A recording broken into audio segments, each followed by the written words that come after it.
जैसा कि आप जानते हैं बस 2 वीक बचे हैं आपके जेईई मेंस के एग्ज़ाम के लिए, तो हम इसमें एक स्मार्ट प्लान करेंगे कि कैसे प्रिपेयर करें, केमिस्ट्री में ज़्यादा से ज़्यादा स्कोर करें और कम से कम टॉपिक पढ़े।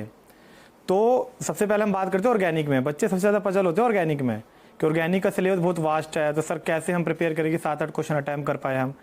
तो आपको कुछ क्वेश्चंस का मैं आपको टॉपिक बताऊंगा जिस पे आपको बस उन पे प्रैक्टिस करनी है। कुछ प्रीवियस ईयर क्वेश्चन प्रैक्टिस करने हैं और कुछ उनसे रिलेटेड असाइनमेंट्स करने हैं। जैसे आपको एक तो जितने भी केमिस्ट्री में टॉपिक है उनके फिजिकल प्रॉपर्टीज, आपको फिजिकल प्रॉपर्टीज सारी पढ़नी है। फिजिकल प्रॉपर्टीज में बीपी, एमपी, सोल्युबिलिटी, ये सब चीज़ें आपको कवर करनी है। इन पे एक क्वेश्चन जरूर आता है।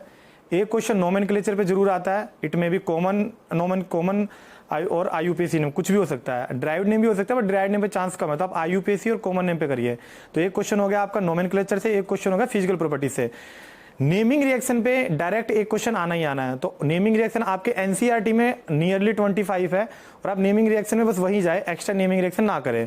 कुछ नेमिंग रिएक्शन जो हम इंस्टीट्यूट में या बुक्स में पढ़ते हैं जो कि एनसीईआरटी में नहीं है, उन पे फोकस ना करें जेईई मेंस के लिए, क्योंकि जेईई मेंस आपका आईयूपी जो एनसीईआरटी में अवेलेबल है उसी बात करता है। उसके बाद हम अगर ऑर्गेनिक में बात करें तो एक केमिकल टेस्ट पे क्वेश्चन आता है। तो केमिकल टेस्ट भी ज़्यादा नहीं है अपने ऑर्गेनिक में, कुछ टेस्ट है, आपने नाम सुना होगा फैलिंग, आपने टोलन नाम सुना होगा, NaCl3, FeCl3 टेस्ट, ये सब कुछ टेस्ट सुने होंगे, 2,4-DNP test, Benedict solution test, ये कुछ टेस्ट है। इनका एक चार्ट बनाओ, ये किसके किसके बीच में डिस्टिंग्विश करते हैं, फंक्शनल ग्रुप को पहचानो और टेस्ट करो। एक क्वेश्चन डायरेक्ट इस पे आ जाता है। तो आपके टोटल 4 क्वेश्चन हो गए। एक क्वेश्चन जो आपका डायरेक्ट आता है वो आता है केमिकल प्रॉपर्टीज पे। एनसीईआरटी की केमिकल प्रॉपर्टीज पढ़ो, सब कुछ एनसीईआरटी का, एनसीईआरटी केमिकल प्रॉपर्टीज पढ़ो। ये 5 हो गए। और एक क्वेश्चन ऑक्सीडेशन रिडक्शन पे जरूर आएगा। ऑक्सीडेशन के कुछ रिएजेंट्स हैं, जैसे KMnO4 हो गया, एसिडिक और बेसिक KMnO4 हो गया। उसके बाद और भी बहुत सारे हैं, जैसे रिड्यूसिंग में LiLH4 हो गया, NaBH4 हो गया, ठीक है, CrO3 हो गया, H2O2 हो गया, इधर आपका PCC हो गया, PDC हो गया। ये जितने भी आपके रिएजेंट है इनको एक जगह लिखो, इनके यूज लिखो। एक क्वेश्चन डायरेक्ट आएगा ही आएगा इन रिएजेंट्स के ऊपर कि ऑक्सीडेशन रिडक्शन करो। तो ऑक्सीडेशन रिडक्शन की आप अलग से आप हमारी वीडियो भी देख सकते हैं और या आप खुद से प्रैक्टिस कर सकते हैं। तो एक क्वेश्चन ये आता है। तो 5 क्वेश्चन हो गए आपके, 5 क्वेश्चन हो गए बस इन टॉपिक से जो आने ही आने हैं। फिर 2-3 टॉपिक में एक टॉपिक आइसोमेरिज्म से आता है, बट आइसोमेरिज्म बहुत वास्ट है, तो अभी 15 दिन में आपको नहीं करने की जरूरत है, क्योंकि हमें ये देखना है कि वो टॉपिक जिनसे क्वेश्चन बनने ही बनने हैं। तो पहले आप ऑर्गेनिक में इन 5 क्वेश्चन को तो वेल प्रिपेयर कर लीजिए। ये ज्यादा नहीं टाइम लेंगे, आपका सारे टॉपिक एक दिन में कवर हो जाएंगे। उसके बाद अब हम आते हैं इनऑर्गेनिक में। इनऑर्गेनिक में भी आपको पता ही है, आप जानते ही हैं पहले से कि एनसीईआरटी मस्ट है।